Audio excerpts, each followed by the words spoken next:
शारदे माँ, हे शारदे माँ, अज्ञानता से हमें तार दे माँ।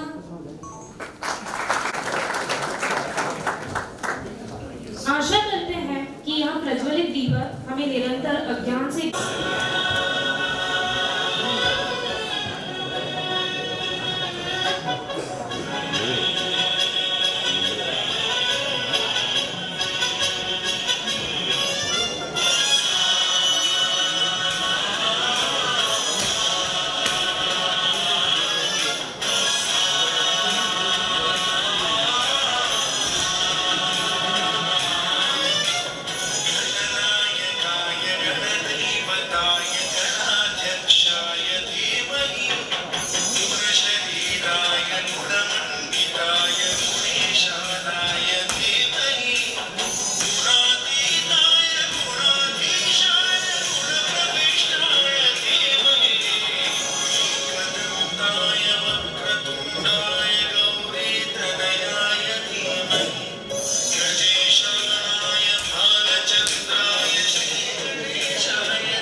हमारे प्रतिभाशाली इसी ऊर्जा के साथ कार्यक्रम को आगे बढ़ाते हुए मैं हमारे मुख्य अतिथि मध्य प्रदेश विधानसभा अध्यक्ष माननीय श्री नरेंद्र सिंह तोमर जी, अधिष्ठाता महोदय डॉक्टर आर.के. धाकर सर, संयुक्त संचालक एवं अधीक्षक doctor Sudhir Saxena sir, celebration chairperson doctor Vrinda Joshi ma'am, president academic doctor Puneet Rastogi sir से अनुरोध करता हूं कि वे मंच पर आए और अपना स्थान ग्रहण करें।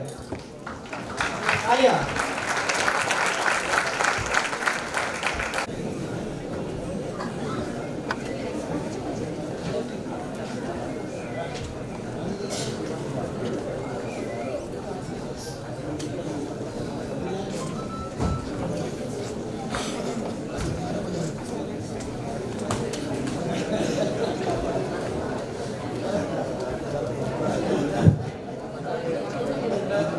अब मैं मुख्य अतिथि माननीय विधानसभा अध्यक्ष जी के स्वागत के लिए अधिष्ठाता महोदय से निवेदन करता हूं कि वे माननीय अधीक्षक महोदय जी को पौधा बैठकर उनका स्वागत करें।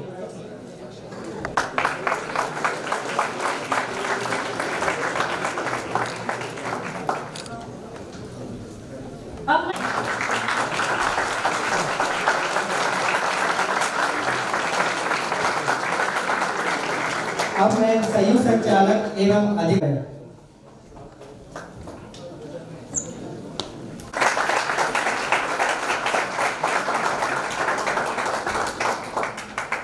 अब मैं सेलिब्रेशन चेयरपर्सन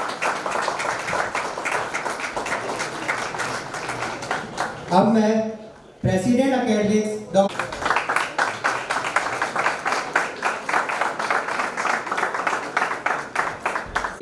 मैं सेलिब्रेशन कमेटी से अपने बैच के रजत गोयल को आमंत्रित करने की अनुमति। धन्यवाद। मैं अब मंचासीन अतिथियों एवं चार पंक्ति कहकर अपनी वाणी को विराम देता हूँ। हालात के कदमों पर सिकंदर नहीं गिरता, टूटा कोई तारा तो जमीन पर नहीं गिरता। हालात के कदमों पर सिकंदर नहीं गिरता, टूटा कोई तारा तो जमीन पर नहीं गिरता। गिरते हैं शोक से दरिया समंदर में, लेकिन किसी दरिया में समंदर नहीं गिरता।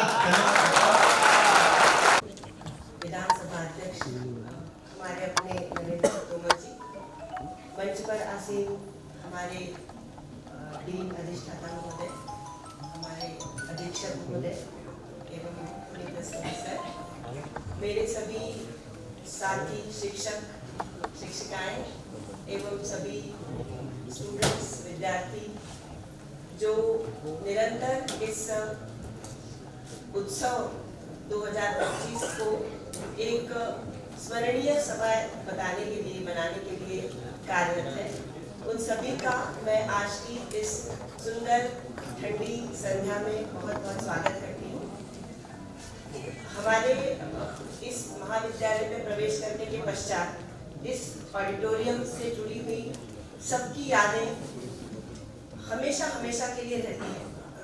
एक भी ऐसा छात्र या छात्रा नहीं होगा जो JRMC से पास आउट हुआ है और उसके जहन में, उसकी स्मृति में यहाँ के वार्षिक उत्सव की यादें नहीं हैं। जब भी बात निकलती है, कहीं पर भी विश्व के किसी भी कोने में जाते हैं, तो वार्षिक उत्सव के 6 या 10 दिन में जो बिताए हुए समय होता था हर वर्ष, वो हमेशा हमेशा ताज़ा रहता है। तो ये बहुत बहुत धन्यवाद का विषय है कि हमारे अभी के डीन सर के प्रयास से लगभग 5 वर्ष के पूरे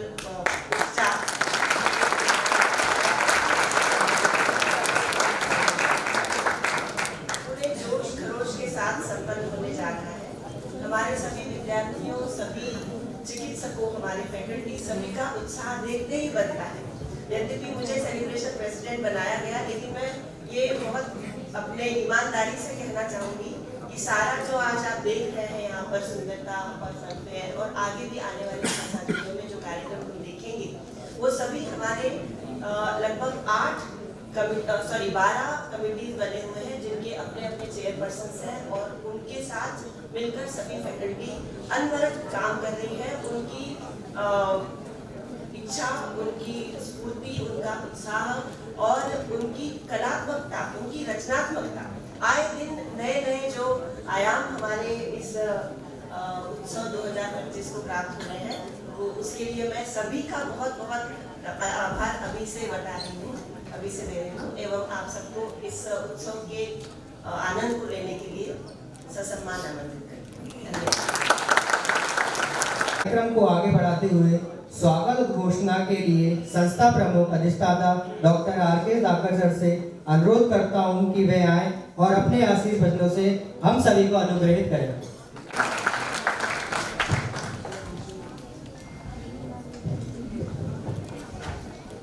हम सबके प्रेरणा स्रोत परम आदरणीय श्री नरेंद्र सिंह जी तोमर साहब, ये हमारा सौभाग्य है कि जैसे हमारी बच्ची अभी जो सर के बारे में बात कर रही थी कि वो अपने आप में एक लाइब्रेरी है। अगर राजनीतिक यात्रा के रूप में देखा जाए तो ये वास्तविकता है। मैं भोपाल गया, उनसे छोटा सा अनुरोध किया कि भाई साहब एक काफ़ी समय के बाद एक कार्यक्रम हम करने जा रहे हैं। सहर्ष स्वीकार किया और आज हम सबके बीच में हैं। मैं इस महाविद्यालय परिवार की ओर से बहुत बहुत स्वागत, वंदन, अभिनंदन करता हूँ। आपके बारे में कुछ भी कहना बहुत कम है। कई वर्षों से मैं स्वयं प्रत्यक्षदर्शी हूँ। एक छोटा सा एक विषय याद आता है, शायद हम इनमें से हम लोगों में से किसी को नहीं पता होगा, शायद आप भी भूल गए होंगे। एक बहुत ही खराब सी एक विवत्स टाइप की विभीषिका जिससे पूरा विश्व ग्रसित था और हम सब जीवन बचाने के लिए करहा रहे थे। एक एक चिकित्सक अपने दायित्व के निर्वहन में लगा हुआ था। ऑक्सीजन की बहुत भारी कमी हो रही थी। किसी को नहीं पता कि जो ऑक्सीजन के सप्लाई हमें हो रही थी वो यहाँ पर पूरी नहीं हो रही थी। बिना किसी को बताए आपने मोदी नगर से एक टैंकर की व्यवस्था की और वो चल रहा था। एक दिन आया, वो लगातार उसकी सप्लाई चल रही थी। पता चला कि मेरठ की पुलिस ने उसको रोक लिया और मेरे जो ऑक्सीजन इंचार्ज थे उन्होंने कहा कि सर रात के 12 बजे तक ऑक्सीजन है, उसके बाद नहीं है। पूरे अस्पताल भरे हुए थे, करीब 530 मरीज ऑक्सीजन में थे। पता नहीं मैंने हिम्मत की, आपसे अनुरोध किया और आपने सीधा फ़ोन उठाया और मेरे से बोला ठीक है मैं देखता हूँ। और बात कुछ ऐसी हुई कि कैसे वहाँ से मथुरा से लेके यहाँ तक ग्रीन कॉरिडोर बना और वो टैंकर चलते चलते मैं रात को सोया नहीं, मेरे कई सारे साथी रात भर जाग रहे थे, इसमें डॉक्टर नीलम टंडन भी एक उसकी गवाह है। और 6:30 बजे वो टैंकर पहुंचा। तो मेरा ये कहने का सिर्फ तात्पर्य इतना है कि इस बात का शायद किसी को भी ये खबर नहीं होगी, तो तोमर साहब ऐसे हैं कि जो काम करते हैं लेकिन किसी को कानों खबर होती नहीं। तो सर मैं आपका बहुत बहुत स्वागत करता हूँ। काफी समय से यहाँ पर, चूंकि जैसे इस कॉलेज का इतिहास अपने आप में पुराना है, ये मध्य प्रदेश का पहला महाविद्यालय है और भारत का 17वां है। इसका जो उद्घाटन था वो भी भारत के लौह पुरुष श्री वल्लभ भाई पटेल द्वारा किया गया था। समय के साथ चलते चलते हर चीज, चाहे वो व्यक्ति हो या इमारतें हो, वो कहीं ना कहीं अपना रूप थोड़ा खोने लगती हैं। तो आज हम भी उसी रास्ते से गुजर रहे हैं। मैं आज देखता हूँ जय आरोग्य अस्पताल की बिल्डिंग पुरानी हो गई, उसको बदल दिया है। महाविद्यालय की बिल्डिंग भी पुरानी हो गई। अभी आपके साथ कुछ पल हम बोर्ड रूम में बैठे थे, तो मैं कुछ बोलता या महाविद्यालय का और कोई संबंधित अधिकारी कुछ बोलता, उसके पहले ही आपने स्वयं अपने मन की बात, जो हमारे मन की बात थी, पता नहीं कैसे आपने समझ ली और वो प्रश्न मेरे सामने रख दिया कि क्या अंतर्राष्ट्रीय एलुमनी कर सकते हैं। तो इसमें क्या कहेंगे? वो कहते ना बिन मांगे मोती मिले। मैंने तो बोला ही नहीं, लेकिन आपके संज्ञान में और आपका, मुझे लगता है कि इसके लिए हमें यह आशीर्वाद मिलने वाला है। मैं आपसे अनुरोध करने आऊंगा, इसके पीछे का मकसद सिर्फ इतना ही नहीं होगा कि हमें एलुमनी करनी है। इसके पीछे का मकसद, इसके पीछे का जो भाव है वो सर ये होगा कि ये महाविद्यालय अपनी जीवन यात्रा में 78 वर्ष पूरे कर रहा है और उसके साथ में कुछ भवन अपना मूल रूप खो रहे हैं। तो मैं अनुरोध करने आऊँगा, हम सभी लोग, हमारे सभी साथी, हमारे सीनियर जो यहाँ से पढ़ के निकले हैं, वो सभी इस चीज़ के लिए चिंतित हैं कि वापस इसको रिनोवेशन उसी रूप में करके और फिर एक अच्छी एलुमनी पूरे अंतर्राष्ट्रीय स्तर के जो चिकित्सक यहाँ से निकले हैं उनका सम्मेलन हो और वो सब मिलके फिर हम आपका स्वागत करें यहाँ पे। ये कार्यक्रम चूंकि बच्चों का, जो महाविद्यालय छात्रों का है, छात्र छात्राओं का है, उन्हीं के लिए है। सबकी सोच थी, सभी हमारे फैकल्टी मेंबर्स, समस्त चिकित्सा शिक्षक सबने विचार किया और मुझे प्रेरित किया कि नहीं, ये वार्षिक आयोजन होना चाहिए। तो अभी आज आपके कर कमलों से शुभारंभ होगा। स्पोर्ट्स कंप्लीट हो चुका है और अभी जैसे हमारी celebration in charge doctor Vrinda Joshi ने कहा कि अभी से उत्साह ऐसा लग रहा है और चूंकि आपका आशीर्वाद आज मिल रहा है तो मुझे उम्मीद है कि इसमें और 4 चांद लगने वाले हैं।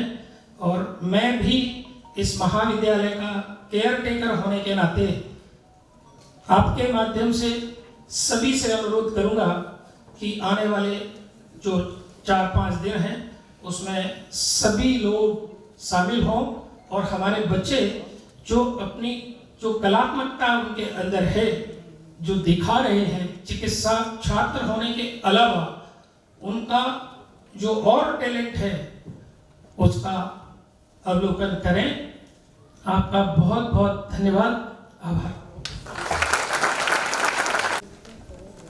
अब जिनकी उपस्थिति ने इस कार्यक्रम को विशेष और गौरवमयी बनाया है, यदि वे हमारे बीच कुछ प्रेरणादायक शब्द साझा करें तो हम सभी के लिए यह अवश्य ही अविस्मरणीय अनुभव होगा। अतः मुख्य अतिथि माननीय विधानसभा अध्यक्ष श्री नरेंद्र सिंह तोमर जी से मैं सम्मानपूर्वक अनुरोध करती हूँ कि वे हमें अमूल्य विचारों से लाभान्वित करें।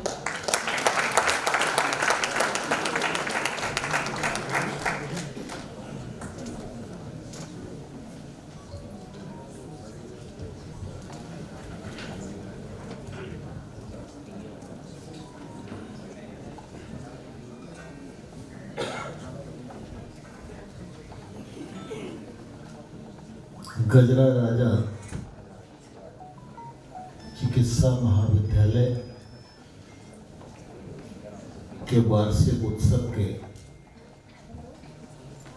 इस खुशनुमा माहौल में हम सब के मध्य उपस्थित अधिष्ठाता डॉक्टर धाकड़ जी, अधीक्षक महोदय, पिंद्रा मैम, डॉक्टर पुनीत जी, इस अवसर पर उपस्थित सभी हमारे चिकित्सकगण, महाविद्यालय के छात्र एवं छात्राएं और उपस्थित सज्जनों, किसी भी संस्था में और विशेष रूप से शिक्षण क्षेत्र की संस्थाओं में वार्षिक उत्सव एक अलग प्रकार के अनेक आयामों को अपने आगोश में समेटे सबके सामने उपस्थित होता है। और यह उत्सवी माहौल पूरे महाविद्यालय के छात्र छात्राएं हों या महाविद्यालय परिवार के अन्य सदस्य हों, सभी को इसमें शामिल होने का अवसर मिलता है।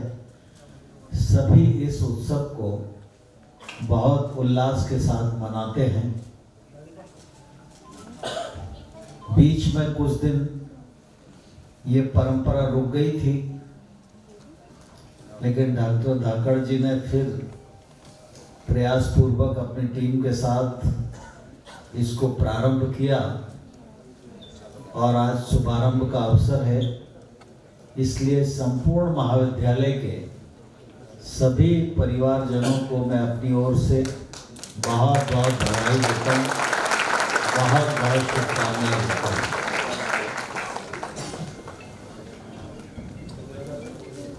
महाविद्यालय में या विद्यालय में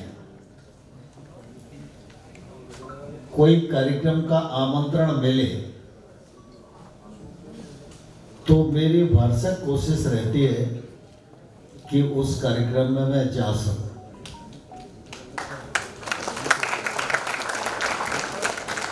ये मेरी कमजोरी भी हो सकती है, क्योंकि सामान्यतः मनुष्य का ये स्वभाव है कि जब मनुष्य जीता है तो वर्तमान में अनेक प्रकार के अच्छे बुरे अनुभव उसके सामने होते हैं। भविष्य की गारंटी दिखाई नहीं देती, लेकिन व्यक्ति का जो अतीत है वो उसे हमेशा ही सुंदर लगता है और यादगार लगता है। वैसे भी जीवन में मनुष्य समग्र यात्रा करता है और अनेक पायदानों पर अपने दायित्व का निर्वहन करता है, लेकिन छात्र जीवन का जो उसका अनुभव और आनंद है, ये उसको बड़े से बड़े पद पर भी पहुंचकर उपलब्ध नहीं हो पाता। और इसलिए जब किसी महाविद्यालय में या विद्यालय में जाने का अवसर मिलता है तो मुझे लगता है कि थोड़ा समय इस कार्यक्रम के बहाने अतीत में गुजरेगा, कुछ यादें ताजा होंगी, कुछ अनुभव मिलेंगे और मन को आनंद मिलेगा।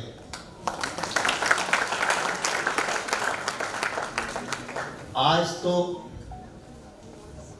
छात्र संघ की भूमिका बहुत अनुशासित हो गई, लेकिन जब हम लोग छात्र थे तो छात्र संघ की भूमिका अनुशासित तो उस समय भी थी, लेकिन उसका बहुत ज्यादा महत्व हुआ करता था। और छात्र संघ में व्यक्ति एक महाविद्यालय का छात्र होता था, वहां का पदाधिकारी होता था, लेकिन उस जमाने में छात्र संघ के विभिन्न महाविद्यालयों में काम करने वाले जो निर्वाचित प्रतिनिधि होते थे, उनमें एक बड़ा दोस्ताना संबंध होता था और बड़ी एकता होती थी। और इस एकता के सामने बड़े बड़े लोगों को कई बार घुटने टेकना पड़ते थे। मुझे वो कालखंड भी ध्यान है जब किसी महाविद्यालय के किसी छात्र की आकस्मिक मृत्यु हो जाए तो उसी महाविद्यालय में शोक सभा नहीं होती थी। कोशिश ये की जाती थी ग्वालियर का हर महाविद्यालय शोक सभा करके अपने उस दिन को स्थगित करे। और बाकी तो वार्षिक उत्सव उस जमाने में भी बहुत अच्छे होते थे।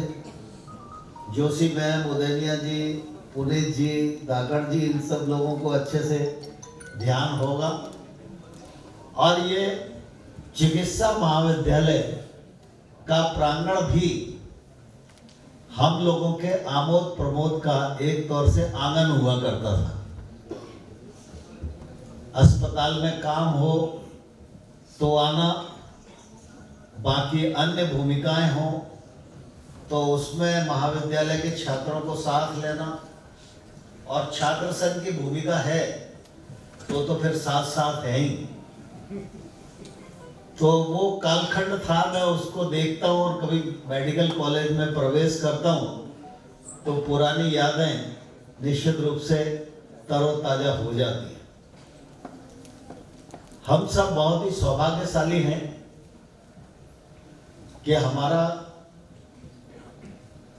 ये चिकित्सा महाविद्यालय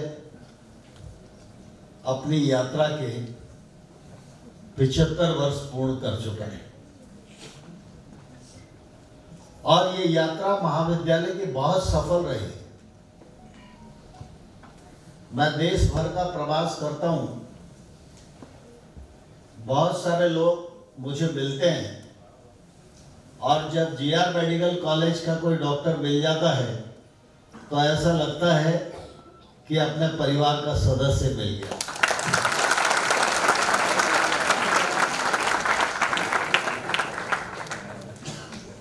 यहाँ से शिक्षा प्राप्त करके अनेक महानुभावों ने देश को और दुनिया को अपनी सेवाएं दी हैं, और ग्वालियर के इस महाविद्यालय का नाम सारी दुनिया में रोशन करने का काम किया है। हमारा महाविद्यालय जिसमें 8-8 लोगों को पद्म विभूषण से सम्मानित किया जाए, इससे ज्यादा आज के छात्रों के लिए और गौरव की बात क्या होगी। और हम सब जानते हैं कि पद्म विभूषण किसी को सिर्फ चिकित्सा उपलब्ध करा दे इतने से ही नहीं मिलता। मन, वचन और कर्म तीनों से जब हम समर्पित होकर अपने दायित्व का निर्वहन करते हैं तो सने सने जो आपके मन में सेवा का भाव है वो आपका चिकित्सक रहते हुए एक अलग प्रकार के व्यक्तित्व का निर्माण करता है। जब व्यक्तित्व ऊंचाई प्राप्त करता है तो उसका कृतित्व कारक के रूप में होता है, और जब यह शोहरत सब दूर फैलती है तब कहीं जाकर यह सोचा जाता है कि इस प्रकार का सम्मान अमुक चिकित्सक को दिया जाए या अमुक शिक्षक को दिया जाए। एक कालखंड था जब चिकित्सा के क्षेत्र में काम करने वाले महानुभाव, शिक्षा के क्षेत्र में काम करने वाले महानुभाव ये आसानी से दृष्टिगोचर होते थे, क्योंकि बड़े शहर थे, बड़े कॉलेज थे और उनमें काम करने वाले लोग थे, और निश्चित रूप से आसानी से उन तक पहुंचा जा सकता था। लेकिन मुझे कहते हुए प्रसन्नता है कि सिर्फ चिकित्सा का क्षेत्र ही नहीं, शिक्षा और उद्योग का क्षेत्र ही नहीं, मैं 10 साल केंद्र सरकार में रहा हूं और प्रधानमंत्री नरेंद्र मोदी जी की दूरदृष्टि को मैंने बहुत नजदीक से देखा है। तो सामान्य तौर पर हम लोग केंद्र में मंत्री थे तो हमारे पास भी लोग आते थे, तो हम भी कहते थे कि भाई ये बहुत अच्छे हैं, इनको पद्म विभूषण दिया जाना चाहिए। लेकिन प्राइम मिनिस्टर ने इन पुरस्कारों के लिए जितनी पैनी नजर से हिंदुस्तान को देखने की कोशिश की वो अद्भुत है। उसका एक उदाहरण मैं आपको बताना चाहता हूं। एक व्यक्ति है पश्चिम बंगाल का, और उस व्यक्ति की गरीबी हालत है, उसकी मां बीमार हो जाती है और वो अपनी मां को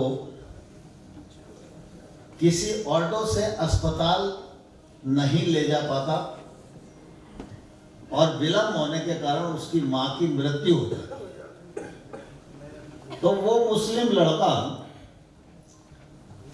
जब उसकी मां की मृत्यु हो गई तो उसने वैसा ही संकल्प किया जैसे कि हमारे ग्वालियर के शीतला साहे जी ने अपने बेटे की मृत्यु के बाद संकल्प किया कि मेरा बेटा तो कैंसर से चला गया, लेकिन ग्वालियर में कैंसर अस्पताल स्थापित करूंगा। और आज संस्थान उनकी प्रेरणा से बनकर खड़ा हो गया, हजारों लोगों को उसका लाभ मिल रहा है। तो उस मुस्लिम लड़के ने संकल्प किया कि मेरी मां तो चली गई, लेकिन मुझे कुछ ऐसा करना चाहिए जिससे कि कम से कम दूसरे गरीब परिवार के लोग अस्पताल पहुंचने के अभाव में मृत्यु में न समा जाए। और वो छोटा मोटा काम करता था।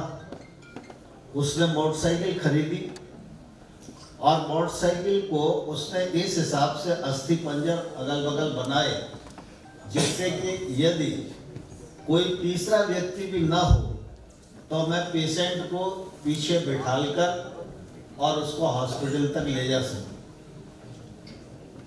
तो धीरे धीरे उसकी ख्याति बढ़ गई और उसको एम्बुलेंस के नाम से लोग बुलाने लगे कि भैया अगर अस्पताल ले जाना तो एम्बुलेंस को बुला लो। मोदी जी ने चिन्हित करके मुझे बताया कि नरेंद्र, ये तुम्हारे बहुत नजदीक होंगे, अच्छे भी होंगे, लेकिन इसकी तरफ देखने की किसी की दृष्टि नहीं है। ये गरीब आदमी दिन में 10-20-25 लोगों को अस्पताल पहुंचाने का काम कर रहा है, इनको सम्मानित करने का काम कौन करेगा? तब मुझे लगा कि सम्मान का महत्व और उसके पीछे व्यक्तित्व कृतित्व का कितना महत्व होता है। और आज हम गौरवान्वित हैं कि हमारे महाविद्यालय से संबंध रखने वाले 8 वरिष्ठ महानुभावों को पद्म विभूषण से सम्मानित किया गया। NP मिश्रा साहब की सेवाएं भोपाल में रही, इसलिए उनको भोपाल में गिना जाता है, लेकिन वो भी इसी मेडिकल कॉलेज के हैं। तो ऐसा माने तो इससे संबंध रखने वाले 9 लोगों को सम्मान मिला है। इससे हमारे बच्चे को समझ सकते हैं कि आप किस महाविद्यालय में आज अध्ययन कर रहे हैं। हम सभी ये जानते हैं कि शिक्षा का हमारे जीवन में महत्वपूर्ण स्थान होता है। पहले शिक्षित होना यह आवश्यक माना जाता था। कम लोग शिक्षित होते थे तो स्वाभाविक रूप से उनको आजीविका का क्षेत्र भी मिल ही जाया करता था। लेकिन धीरे धीरे शिक्षा का लोक व्यापीकरण हुआ, लोग ज्यादा शिक्षित होने लगे, नौकरियां कम होने लगी, फिर रोजगार उन्मुखी शिक्षा पर बल दिया गया। और इसलिए आप सबने देखा होगा, चाहे निजी क्षेत्र की संस्थाएं हों, स्वयंसेवी संस्थाएं हों, ये भी शिक्षा के क्षेत्र में आगे आए। और फिर वो चिकित्सा का क्षेत्र हो, शिक्षा का क्षेत्र हो, अन्य तकनीक का क्षेत्र हो, सभी लोगों ने आगे बढ़कर काम प्रारंभ किया और निश्चित रूप से रोजगार की तरफ शिक्षा की उन्मुखता बढ़ी। अब यह सच है कि जब आप चिकित्सा महाविद्यालय के छात्र हैं,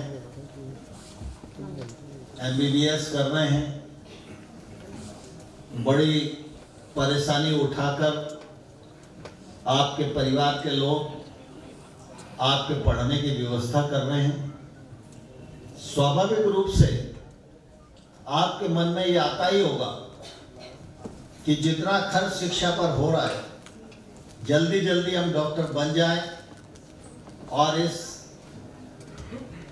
खर्च के बदले आने वाला समय खुद कमाकर माता पिता की सेवा में लगाएं। यह जरूरी भी है क्योंकि हमारी शिक्षा आजीविका से जुड़ जाती है। लेकिन मैं ऐसा मानता हूं कि आजीविका के बहुत सारे क्षेत्र हैं जहां लोग बड़ा बड़ा पैसा कमा सकते हैं और इतना पैसा कमा सकते हैं कि वो दुनिया को बांटने के योग्य हो जाए।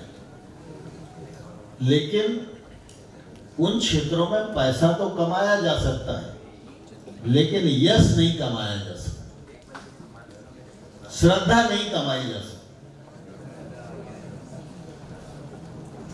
जिसको दान दोगे वो नमस्कार करेगा, इतना तो ठीक है। लेकिन चिकित्सा का क्षेत्र ऐसा क्षेत्र है कि यदि व्यक्ति आजीविका के साथ साथ संस्कार युक्त होकर समर्पित भाव से अपने दायित्व का निर्वहन करे तो वह आम जन के बीच में एक श्रद्धा का केंद्र हो सकता है, यश प्राप्त कर सकता है। मैं ऐसे कई डॉक्टर्स को जानता हूं, मेरे मानस पटल पर उनकी याद हमेशा घूमती रहती है। मैं मुरार में आर नगर में निवास करता हूं। मेरे घर के पास एक पंडित जी का घर है, उसमें एक बहुत छोटा सा कमरा था। आज के समय में शायद जिनका अपना अच्छा घर है उनका किचन भी बड़ा होगा, तो वो किचन से भी छोटा कमरा था। उसमें मुरार हॉस्पिटल के एक डॉक्टर थे पुरोहित, वो रहते थे किराए से। 2-4 रुपए 5 रुपए उस जमाने में किराया होता था, हम लोग छोटे छोटे थे। तो डॉक्टर पुरोहित का मरीजों के साथ व्यवहार और आधी रात को उठकर सेवा के लिए खड़े हो जाना, तो मुरार में इतना सम्मान था कि उनके पास साइकिल भी नहीं थी। वो आर्यनगर से मुरार के हॉस्पिटल तक पैदल जाते थे और जाने और आने में कम से कम 200-500 लोग उनके पैर छूते होंगे। यह श्रद्धा एक डॉक्टर के प्रति हो है। एक दूसरा उदाहरण डॉक्टर के बारे में मेरे मन में है। कई बार श्रद्धा तो एक पक्ष है, लेकिन लोकप्रियता दूसरा पक्ष है। और कुछ लोग अन्य प्रकार का यश प्राप्त करने के लिए भी लोकप्रिय होना चाहते हैं। मैं एक दिन सतना गया। सतना में कुतुब से जब उतरा तो मैंने देखा कि कोई भी रिक्शा नहीं है रेलवे स्टेशन पर। 2 कार्यकर्ता मुझे लेने के लिए आए थे। मैंने उनसे कहा इतनी भीड़ होती थी, आज तो कुछ भी नहीं है।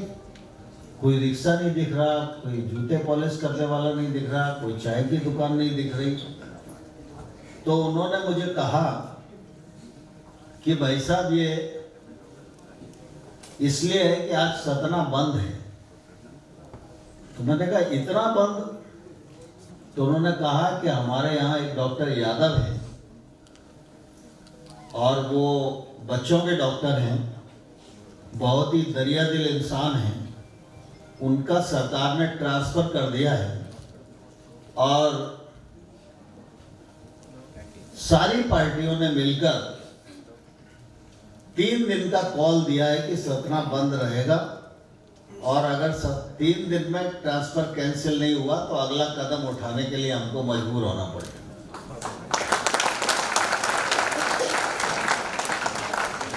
तो मेरे लिए बड़ी आश्चर्य करने वाली बात थी कि एक डॉक्टर के लिए इतना समर्थन, सभी राजनीतिक दल एक मंच पर।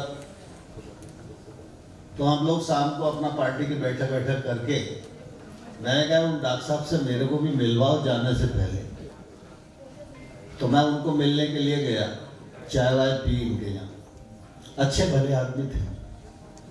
लौट के मैं आया तो जैसे मैं आपको बात कर रहा हूँ ऐसे मैंने 10 लोगों को बात की।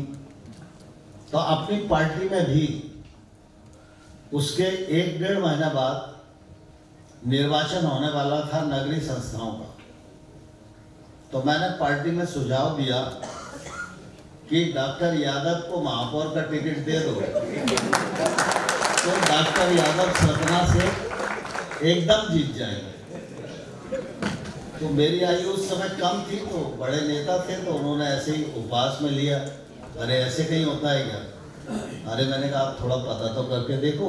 उस जमाने में सर्वे वर्वे ये सब एजेंसियां होती नहीं थी, व्यक्ति बोलते थे उसी से राय बनती थी। तो मैंने उनको बताया कि वो बहुत लोकप्रिय हैं और पार्टियां तो अपनी जगह हैं, जनता भी उनसे बहुत जुड़ी हुई है।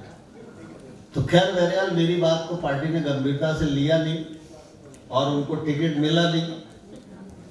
लेकिन ये चुनाव हो गया, उसके बाद जो दूसरा चुनाव हुआ उस समय डॉक्टर यादव का रिटायरमेंट हो गया था। तो डॉक्टर यादव को लोगों ने कहा कि डॉक्टर साहब अब तो रिटायर हो गए, चुनाव लड़ लो। तो किसी पार्टी ने डॉक्टर यादव को टिकट नहीं दिया, वो निर्दलीय लड़े और सतना के महापौर बने। तो मतलब जिस साइड भी आप चाहो, तो ये पेशा ऐसा है, इस पेशा में आप श्रद्धा का केंद्र भी बन सकते हैं और जैसे परिणाम चाहें अपने जीवन में निकाल सकते हैं। यहाँ बच्चे बैठे हुए हैं, आप सब भारत का भविष्य है, भारत आगे बढ़ रहा है। आज हम हर चुनौती स्वीकार करने की स्थिति में हैं। एक कालखंड ऐसा था जब भारत कुछ तय करे तो लोग उपवास उड़ाते थे, अपने ही घर के लोग उपवास उड़ाते थे, अरे बड़े ऊंचे ऊंचे सपने देख रहे हो। लेकिन आज भारत की ऐसी स्थिति है कि भारत अगर कुछ भी संकल्प करे तो दुनिया का कोई भी देश ऐसा नहीं है जो ये विश्वास न करे कि भारत ऐसा कर सकता है।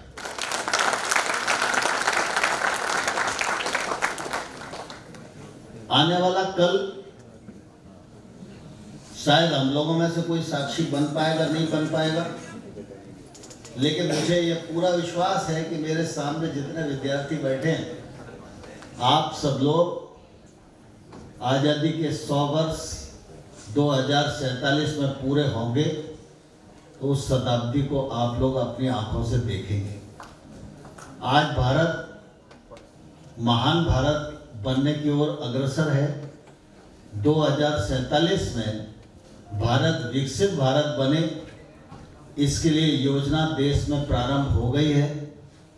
प्राइम मिनिस्टर प्राणपण से जुटे हुए हैं। मेरा आप सब लोगों से अनुरोध है, आप पढ़ाई करिए, नौकरी करिए, व्यवसाय करिए, निजी क्षेत्र में प्रैक्टिस करिए, जो करना है वो जरूर करिए, लेकिन साथ ही साथ आपके जहन में यह बात जरूर रहना चाहिए कि 2047 में भारत डेवलप कंट्री होगा और डेवलप कंट्री में मेरा योगदान क्या होगा, ये संकल्प का बीज आपके हृदय में निश्चित रूप से होना चाहिए। आप सबके सुखद भविष्य के लिए बहुत शुभकामनाएं। नया वर्ष और मकर संक्रांति की भी आप सबको बहुत बहुत बधाई। धन्यवाद।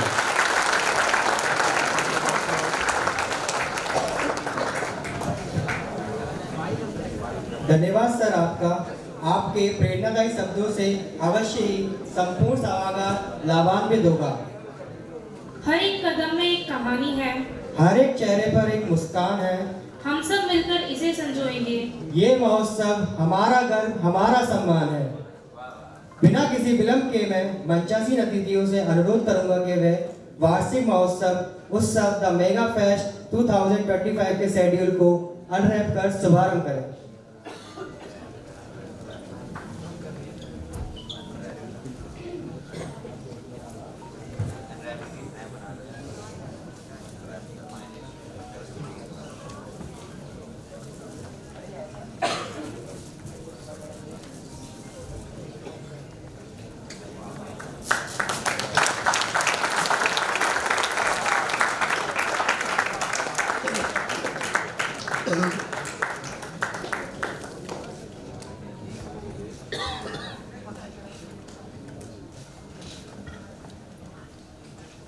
उत्सव उस ऊर्जा का प्रतीक है जो हमारे भीतर है। यह आयोजन मंच पर पदक ग्रहण करने के लिए आमंत्रित करता हूँ। अमन चौहान, सत्र 2023। स्वर्ण पदक प्राप्त किया है हेमंत पदोले, सत्र 2021।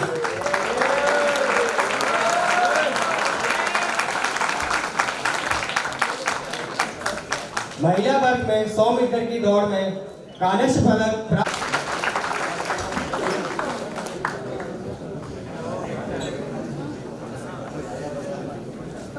रजत पदक प्राप्त किया है खुशी खजाना, सत्र 2023।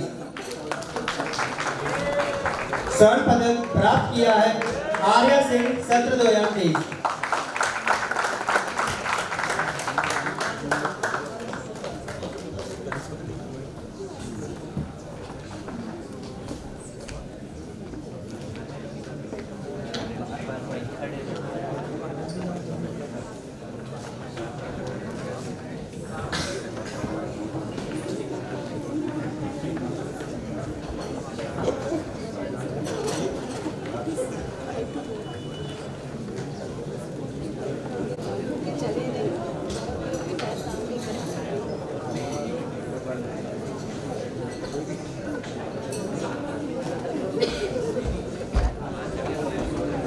पुरुष वर्ग में 200 मीटर की दौड़ कांस्य पदक प्राप्त किया है प्रत्युष तिवारी, सत्र 2022।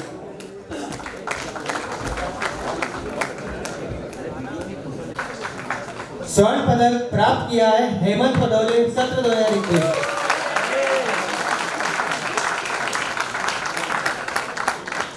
सत्र 2024। स्वर्ण पदक प्राप्त किया है श्रेया चौधरी सत्र।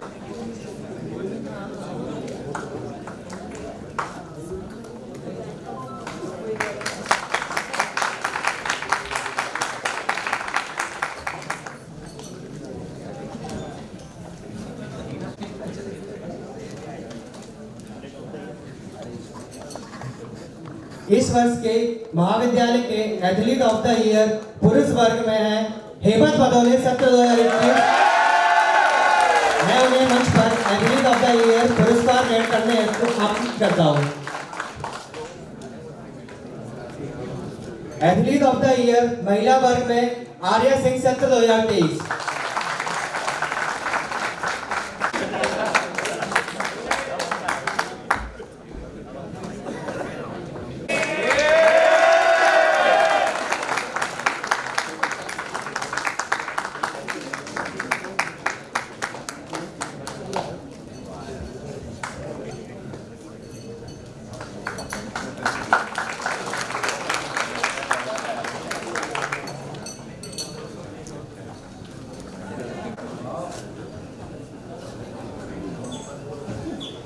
अब मैं कमलेश से अनुरोध करती हूँ। अब मैं अखिल आर्य से अनुरोध करता हूं कि वे आए। अब मैं पार्थ विजयवर्गीय से अनुरोध करता हूं।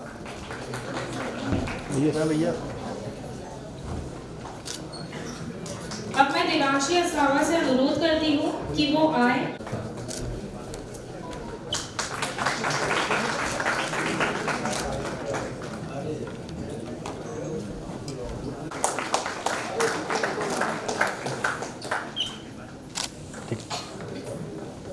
अंत में मैं प्रेसिडेंट एकेडमिक मेडिकल कॉलेज के लिए निकाला।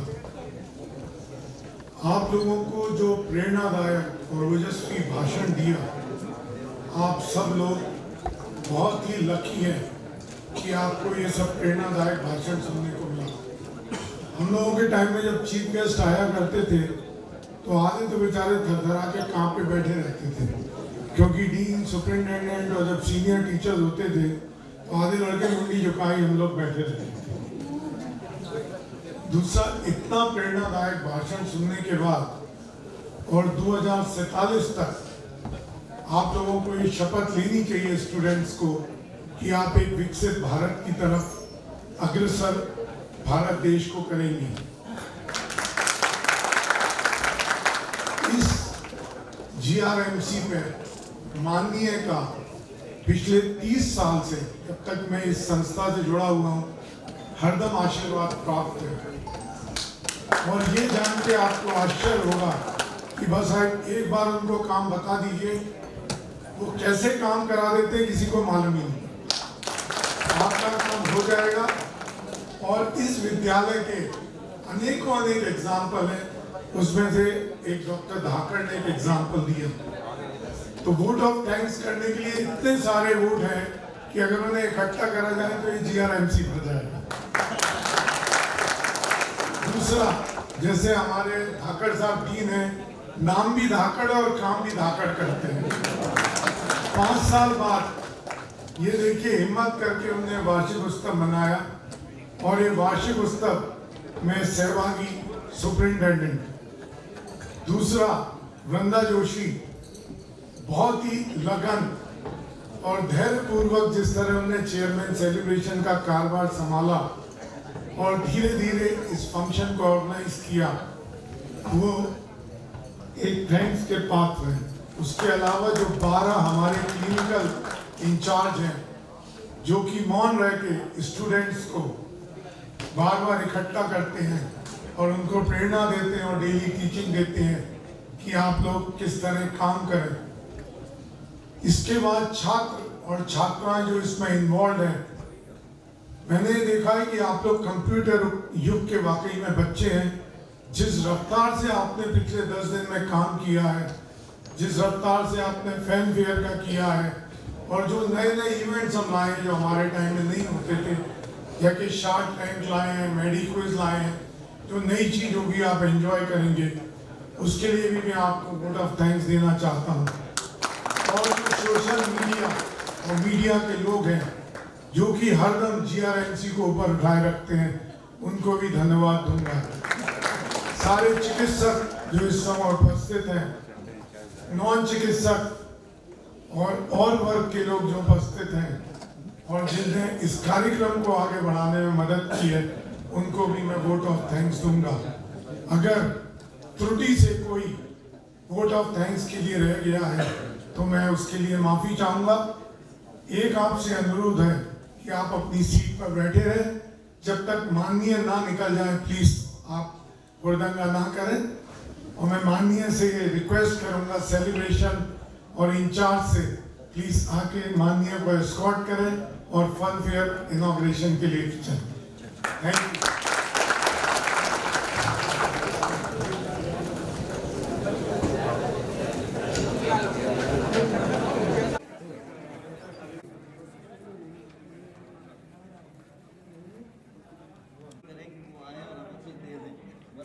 ऐसा हमें प्लान करना चाहिए कार्यक्रम कि वो उनके लिए भी कम से कम याद उत्साहित है। हम लोगों से ज़्यादा उत्साहित है क्योंकि हमारा तो रोज का एतवार है ना, उनको दूर बैठ के ज़्यादा याद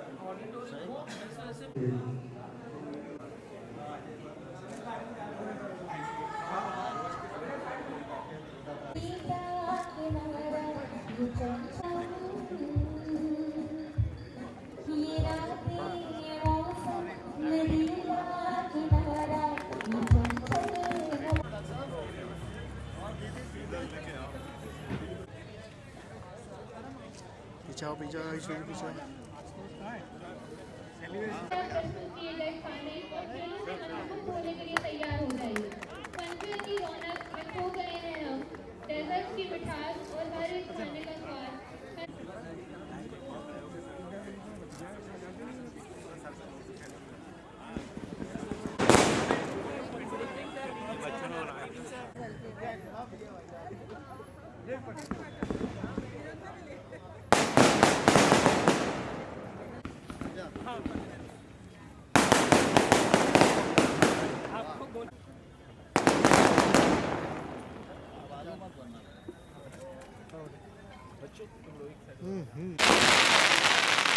हमें फोटो वहाँ से लो।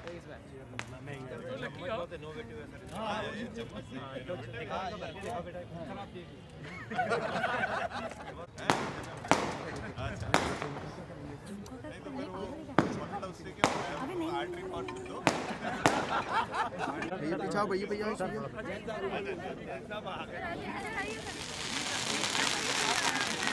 सर आइए सर आइए।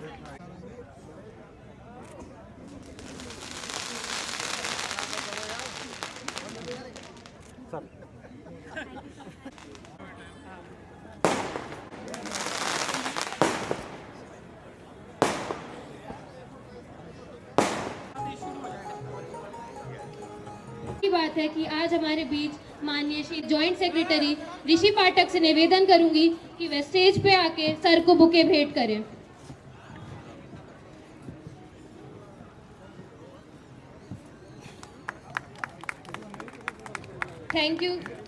Thank you, Rishi. We extend a warm and heartful welcome to respected Dean Sir Dr. R.K.S. Dhakar, Dr. Sudhir Saxena Sir, Dr. Vrinda Joshi, Professors. मैं फनफेयर कमेटी के जॉइंट सेक्रेटरी हर्ष अग्रवाल से निवेदन करूंगी कि वे stage पे आके आदरणीय डीन सर को बुके भेंट करें।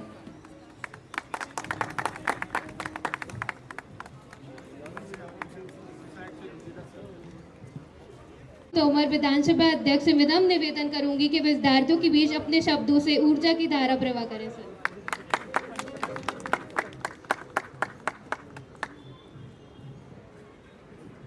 आज बहुत ही अच्छा अवसर है सभी छात्र छात्राओं के लिए, महाविद्यालय परिवार के लिए वार्षिक उत्सव का शुभारंभ हुआ है। मैं इस अवसर पर वार्षिक उत्सव के अंतर्गत जितने भी कार्यक्रम होने वाले हैं बहुत बहुत शुभकामनाएं देता हूं। धन्यवाद। फनफेयर कमेटी की committee in charge doctor Pankaj Yadav sir से निवेदन करूंगी कि वे माननीय श्री नरेंद्र सिंह जी तोमर विधानसभा अध्यक्ष को मोमेंटो भेंट करें।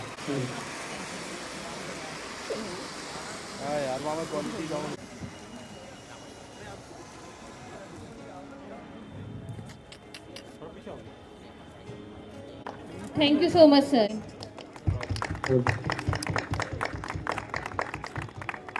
Thank you so much, sir. पत्ता डाओ